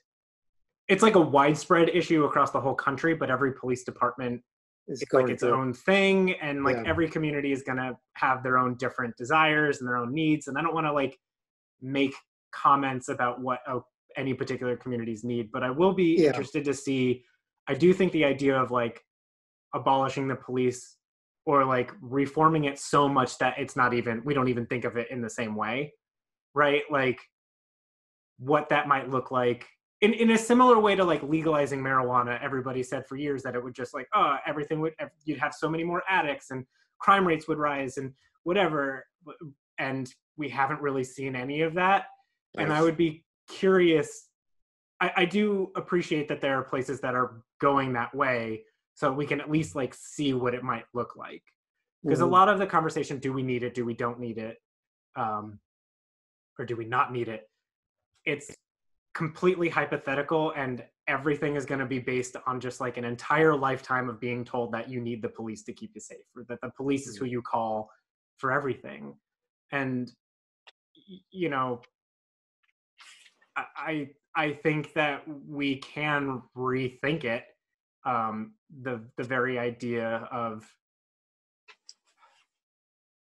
how we handle justice from the top down in terms of policing and in terms of like sentencing and judgment in prisons. Like, Well, because that's the other thing too, is like, there's so many different aspects to this too. It's yeah, just that's like, the other side of the coin. You're right. you can't be for abolishing the police and not abolishing prisons, you know, Right. maybe save for like serial killers and like The hardest people part. that actually cannot Yeah. be let back into society. But like, Right. you know, it's all connected and it's all just sort of rotten to its core. That I guess I sort of take the stance that even if we do build up some form of community policing program, I still feel like it makes more sense to just like scrap everything and start over rather than like try to de-escalate. Because I just don't know. I just don't know how you de-escalate it. Like people are gonna fight it no matter what. But I don't know, like in training, we've seen different police departments do more extensive training, and it didn't necessarily yield any discernible results. We've seen diversity sensitivity programs implemented. But you've got the unions, and the unions are really, really the big problem. And the fact that the laws are rigged to get, 4 cops, as you mentioned, the prosecutors are all working, and they're all in bed with them, and they have this, qualified immunity. So that's got that on the justice side. It's got to work on the justice side. And civil asset forfeiture is the dumbest thing I've ever heard in my life.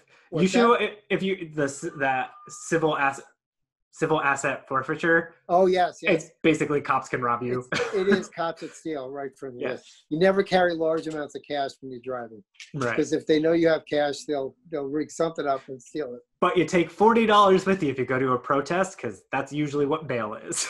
Okay, there you go. Good to know. Yeah. Also, yeah, that's a whole aspect too. Is like the cops will arrest you, and how many people are in jail right now because they had a minor infraction but couldn't afford bail? That's what the accountability is. These guys who at least committed assault need to be charged and processed through the system. Due process has to be fair and has to be independent. Right. Otherwise, people are not going to believe that anything has changed.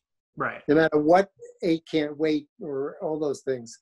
I mean, those are all great ideas, but unless the cops are charged, right.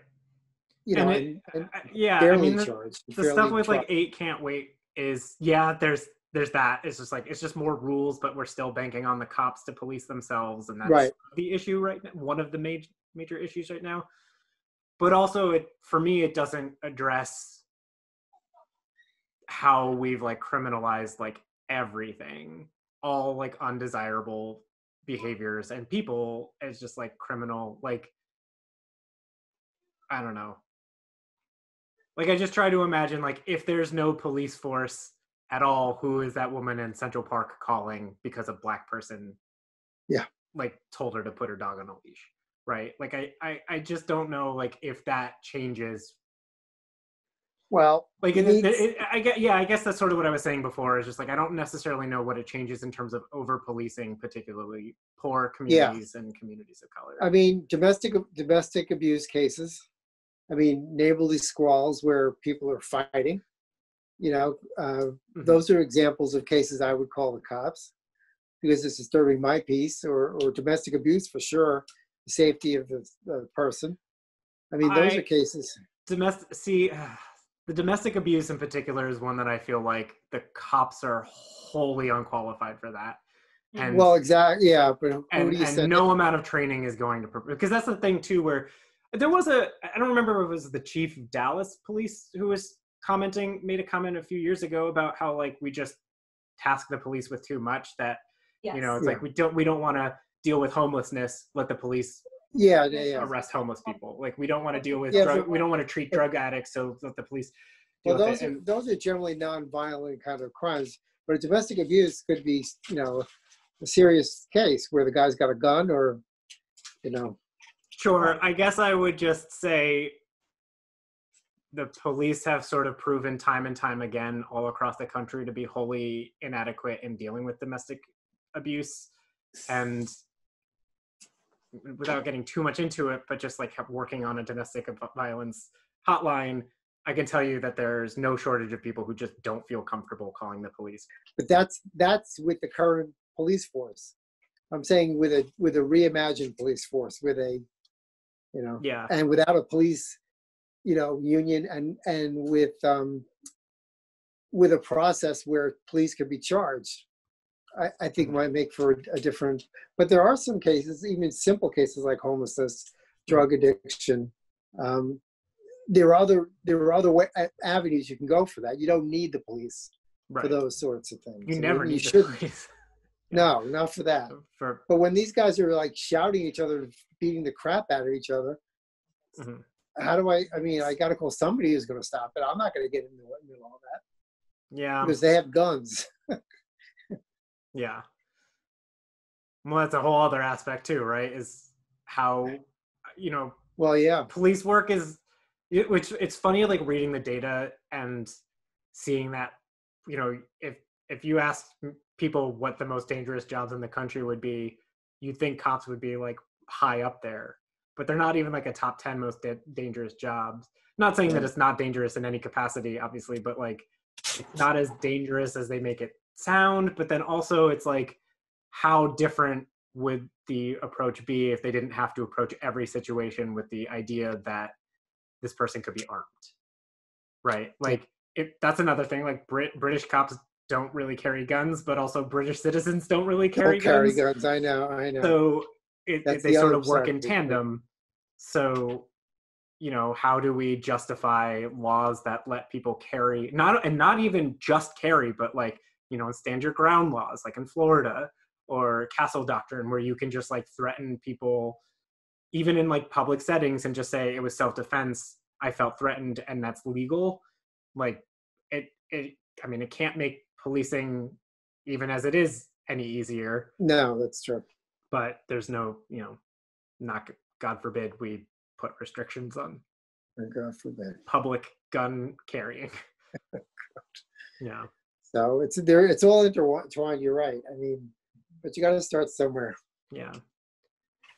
And so I guess sort of to just bring it back around, in terms of like changing the word from defund to something else, I don't know. Like I see the argument that like, and we should be clear about more or less who we're talking about, white people will be more receptive to it.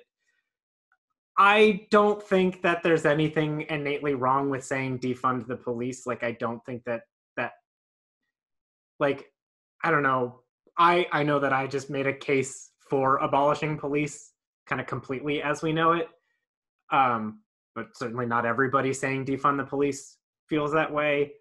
But the one thing that we sort of all agree on is we should spend less money on the police and more. And so it almost is like the word that is, because like a lot of people who are saying defund the police, I know I made the case myself, don't even necessarily feel like we need a police force by default. Yeah. So I'm not saying like my preference is not for reimagining the police, right? I mean, I'll go with it. I'm open to it. I'll listen.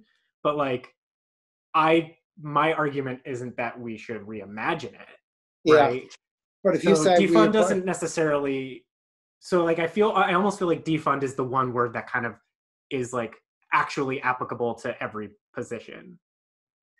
It is, except if the Republicans commandeer the meeting and are able to convey the country. But that they're already going to call us terror. Like they already do call us terrorists. So like, yes, what difference does it make at that point? but you're never going to get the agenda passed if 90% of the American people think that defund the police means no police. You just not. It's not going to happen. And so you have to educate the public. Yes, and maybe it should be like defund the police the way we've been defunding schools for the last 50 years. You know, you need to simultaneously have the other systems in place that are going to take over the and I almost think you need to have. I think your idea of doing a community, letting communities decide is not a bad idea. I mean, there should also be a rule that if you're going to be a police officer, you should have to actually live in the town. I know that's a big thing in New York, where people don't live in the communities that they police. I know that you didn't used LA. to be. You used to have to live in the town, yeah. But not anymore, yeah. Firefighters, I thought, did. I'm pretty sure they do. But that's what I'm saying, though. I saw when I was on the lake earlier in the week, somebody had one of those. I guess it's a Red Lives Matter flag. It's like the Blue Lives Matter, but with like the red stripe. Okay. And I think it's supposed to be for firefighters. Oh, I thought it was for indigenous people. No, but it's just like, who? Okay, sure. Who's ever said anything bad about like honest to God firefighters? They're not killing anybody. Like nobody has a problem. I mean, they don't carry fire departments themselves are like, you know, I know a little bit about the Amherst Fire Department, and you know, they're their own boys club and filled with misogyny and poor. Yeah. Like they're full of like your typical crappy business practices. Yeah. But as an institution, nobody's like, we don't need a fire department. That's right. Nobody's like, the problem is firefighters. Right. But you didn't put that fire out fast enough. I'm sorry. The thing that I guess like the thing that I sort of, I mean, I don't know that it's any clearer, but something that I sort of liked was defund the police, refund the people, kind of move money away, move away from the police and reinvest. That's a good fix. Yeah. And I mean, I don't necessarily know. I mean, conservatives are not going to like make it distinguish because but they'll be like, the people. Bringing the people into it. Yeah, and then it's like put that money back into and address the root issues of that tend to cause crime, and that goes a little bit of the way to. There's also an element too where like, just to some degree, it's just like, what sounds good, you know, what works on it, what can you put on a T-shirt or a sign or a chant, you know. I don't know, like there's an element of that too where I don't know, I guess defund the police, refund the people, I think is maybe a better way to put it, but even then it's just like it feels a little bit to me like the Black Lives Matter where nobody is saying, or not a lot of people are saying, like they're like putting words in places, like defund the police is not necessarily like a universal full sentence. And I guess I don't necessarily get too wrapped up in it. Well, except it's a PR issue. That's all. And getting people behind you. And if they commandeer the idea that it's 100%, you know, they want to eliminate the police, you're gonna have a hell of a time selling that. And the Black Lives Matter thing. The Black Lives Matter thing took a contorted mind to go the other way and say, well, all lives matter. But I mean, it's easy enough to combat. You simply say, well, if it's true that all lives matter, then Black lives must matter. It's just a logical syllogism, right? It's a little bit harder to say, well, Dan has his idea of what defund means. I have my idea of what defund means. And some of them may be reimagining the police. Some of them may be abolishing them. You know, that's a harder concept to sell. And we Americans don't do nuance well at all. True. Yeah. I mean, I'm not unsympathetic at all to the idea of like, how do you sell something to the American public? I guess I also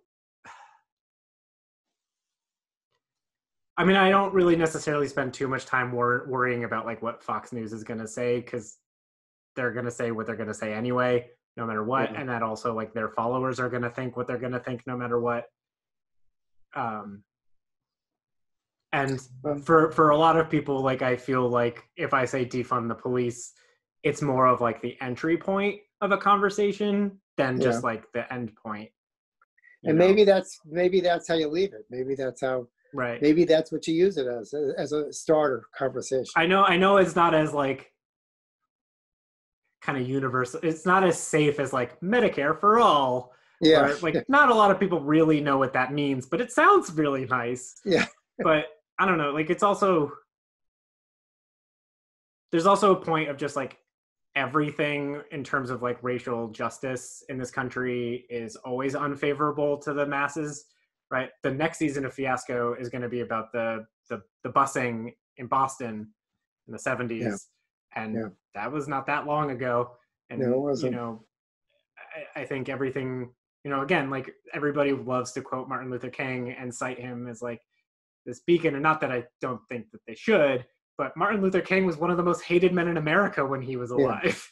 Right. And by white America. And they were arrested and beaten for like a full year during their marches and their boycotts. He was arrested, he was killed, and you know, he was hated. They spied on him, the government spied on him, and like white people have only sort of something I learned. The year 2000 was the first year that every state in the union celebrated Martin Luther King Day. Isn't that shocking? It's not. It's sort of not is the thing. Yeah, I guess. But now they've gone through this thing of trying to sanitize King's image to make him look like this hero saint. Right. And he was not. He was a radical leftist. Right. who was actually preparing a speech against the Vietnam War, you know, like days before he was shot. Right. He certainly was very critical of capitalism. Yeah, he was. And I mean, I see those as connected. Yeah.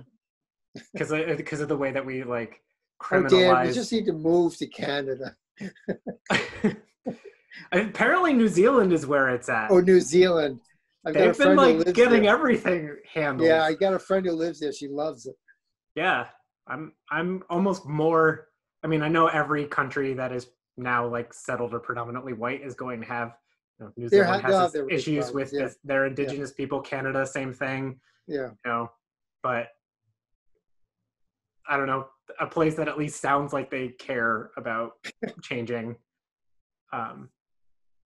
Yeah, I mean, I guess I kind of come down to, and like, it's also hard for me to not see these protests in the context of the pandemic and the major issues coming into the election, where just like, would these protests have been as massive if people worked? Right? True. Like people have jobs right now. Right. But also like just like these years of like their government not taking care of them, of like trying to get rid of what little healthcare we have and make it harder. Like literally earlier in this year, the Trump administration was suing over Obamacare, right? Like they were trying they're still trying to like squash the pre-existing. Put the death knell, Right. And just like, they're still trying to do that. And then you have everything with the pandemic, and it was so overt of how badly our government was dragging, and not just the federal government, but like so many states, right? Like, I don't think Charlie Baker's been the worst, but he also hasn't been the best either. No. And, you know, he's been dragging his feet a lot of the time too. And like just seeing our governments like just refusing to lead, refusing to take care of each other, that I think it all kind of mashes up into this one big, I mean, if you're looking for like the face of the state, the police are sort of it, you know, they're apparently so above the law that it doesn't apply to them. And I don't know, I do think that it's also compounded by generations and generations of police brutality and racism in law enforcement. But I also think like now is also just like the perfect storm. Well, it is. Everybody is just like feeling so just like mentally drained from Yeah. their government not trying, like literally actively, not even just trying to not do anything, but actively making it worse. Making it worse, yeah. Right. And Like that, it's not even they're avoiding it, they're making it worse. and that goes right up to the administration. You've got a president who is above the law. Mhm. And so it makes sense to fight against these police who are above the law. I mean, the coincidence and timing is just uncanny. And also, all these people, pretty much all these people are generally pretty to the left in American politics anyway. Like, if you're going Yeah. to a Black Lives Matter protest, presumably you're at least a moderate Democrat or Yeah. liberal. So that probably means that everybody recognizes, or most people recognize the like the seriousness of the pandemic, and they're turning up, which should tell you how seriously they're taking this matter in particular. Well, Right. as I said, I saw one protest when asked about the coronavirus and what she was doing out there. She said, "We got to get rid of one virus at a time," and it's worth the risk. It's worth the risk. That's what they figure. Dave just posted something on Twitter that was sort of like, I sort of forgot all about Triple E last summer. Yeah. But apparently we're like, it's probably going to come back. It's going to come back. Yeah. And just like gotta prepare for that. It's like, why not? Let's just get it all out of our system. I know. But we actually need to like do something is the thing. Yeah. I know. Hell of a year. Yep. It's yeah. This is like its own book. Like I keep thinking like or one giant disaster movie, right? 2020. Yeah. Not the most cinematic of disasters, but yeah. But definitely a bunch of them. Yeah. You know. Yeah. It's a lot, but well, we're still standing. Yep.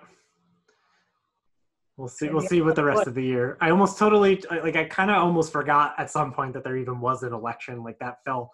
It's like funny that like just a few months ago I was like canvassing during the primary and then the pandemic and then everything else and just like, oh right, there's still an election.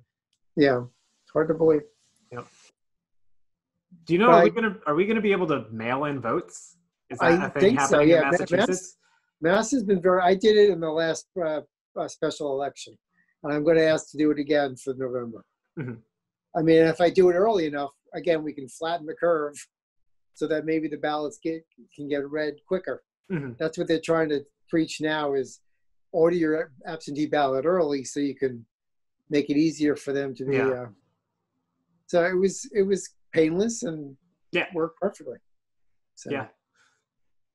And not only that, but East Hampton was good about, they texted me, they gave me a phone call, I got an email, and all reminding me about the absentee ballot. So nice.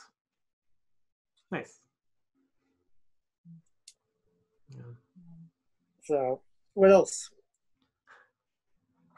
I've been rewatching the West Wing episodes. I'm up to season 6. Oh, nice. And it's so funny because this took place during the Clinton administration. So the Republicans were a lot more articulate in those days. And so they are reflected in the show as actually having principal points. And I know that isn't the way Republicans are today. I'm not even sure that that's really how they were in the Clinton years. No, I'm sure they weren't, but they at least made the pretense, right? Yeah. These guys are just like Republicans, you know. It's like I'm a 2-year-old and I'm gonna rescind this thing Obama did because it was Obama who did it. That kind of stuff. Right. You would never see that on a West Wing episode. You would have this theoretical, premise, which actually still holds true today. Republicans in that day, all they wanted to do was cut taxes and shrink government to the size of they could drown it in a bathtub. That was their thing, even back then.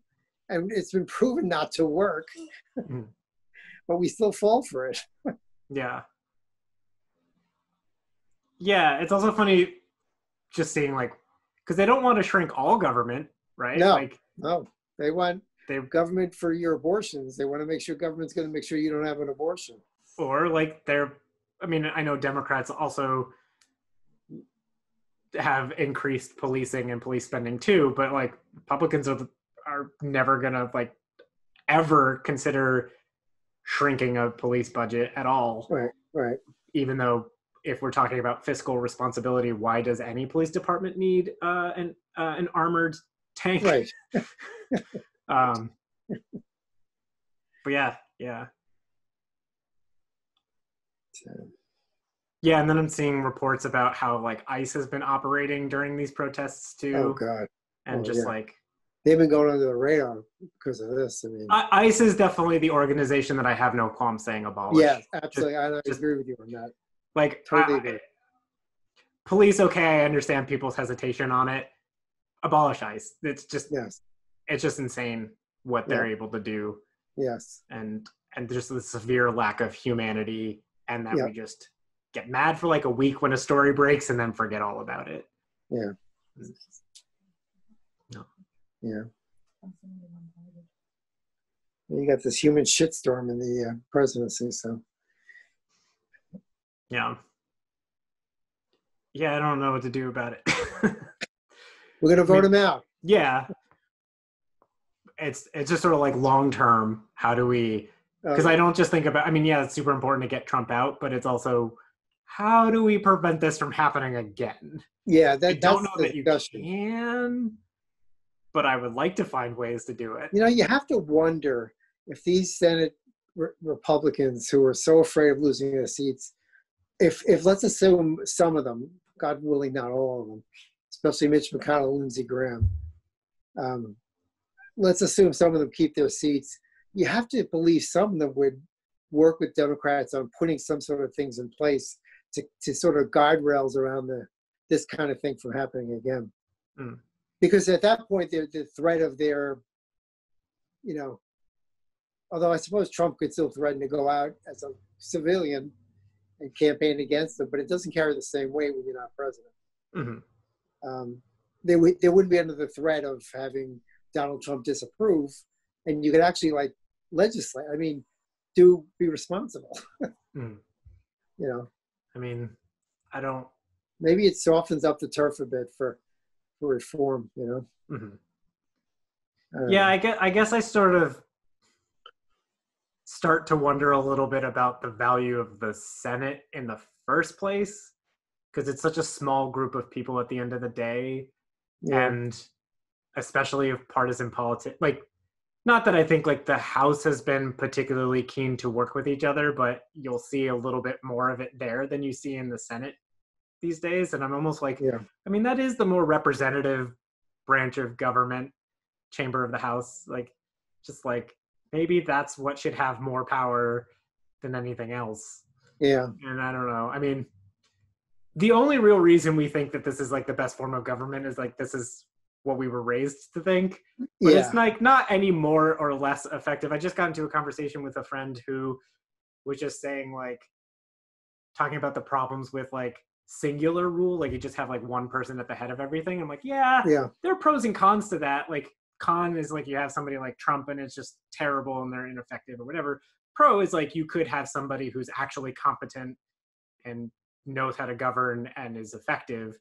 But it's also not like collective governing has proven to be any more or less effective, right? Like, right. I mean, we have collective government and it's been really inefficient. And not just now, but like so much of the issues that we're dealing with now, like healthcare, criminal justice, you know, the environment, it's just been like decades and decades of ineffective governance. And it's just like, this is just like a regular form of government. It's no better or worse than any other form as a form. Yeah. Yeah, I would agree. I remember being young, people telling me that I was liberal now, but I would grow up more conservative. I would get conservative as I got older. And then I just have actually probably gotten more radical. I mean, I literally made an argument to abolish the police. And just question the value of the Senate. So like, I don't know when I'm supposed to get more conservative, but it's not in my 30s. Well, when you make your millions, that's, you know, it's all about making your money. That's the myth, right? This great American dream that if you were poor that's what you hold up there. And so you're going to follow these values that say, this is how I get to it. The truth is, of course, it's a very small slice of the pie that Right. very few people get at, but that's the dream that's held out. So that's where you get your working poor that will work against their own self-interest, because they believe that at some point they'll have that $1 million if they work hard enough, right? Never mind the fact of systemic racism, or the fact that you didn't get an education, or healthcare issues are driving you into debt. I mean, those were not considered. You were supposed to pull yourself up by your bootstraps no matter what. Right. So, yeah. We are subject to myths as a culture, for sure. For sure. Yeah. I mean, that's why we came. That's why they are, that was the whole basis of Manifest Destiny. This land is ours, damn it. Right. Then not only should we, but we had an obligation to exactly. expand. Right. It was God's will for us to disband. Right. I blame God. Yeah. Yeah. But on the other side of that is the promise of the Constitution.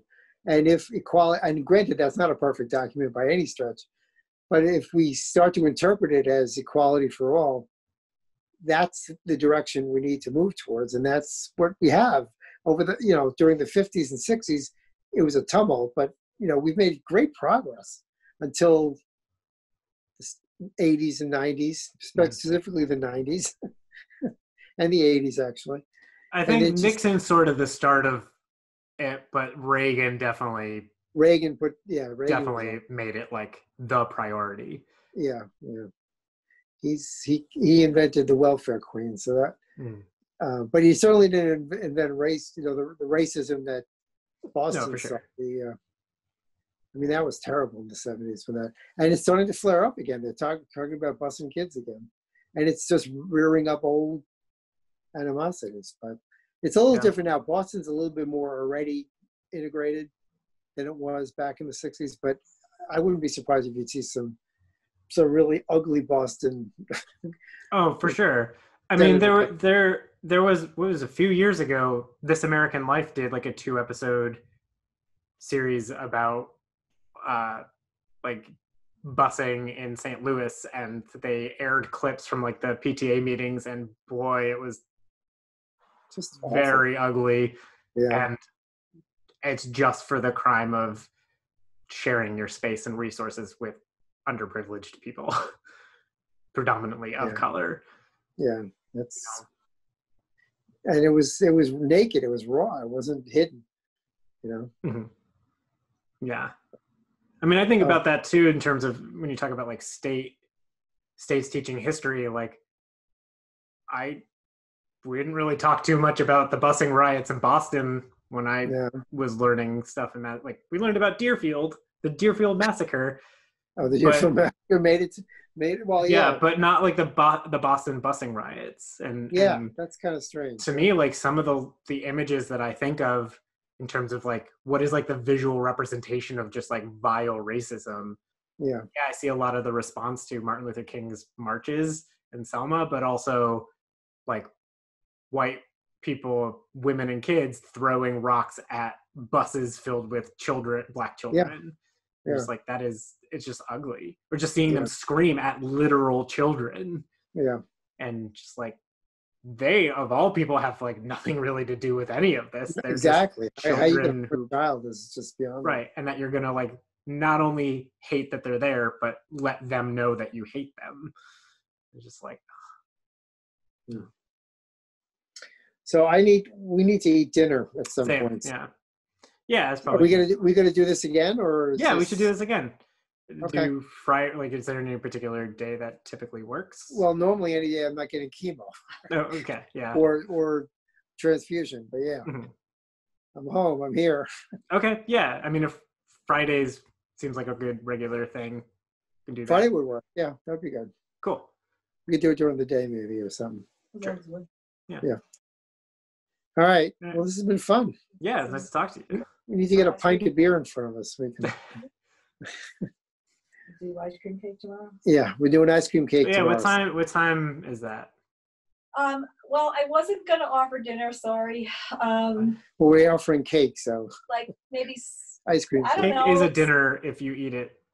That's true. That's I don't know, 6 or 6:30, because it's still like warming up and light out, sit outside of it.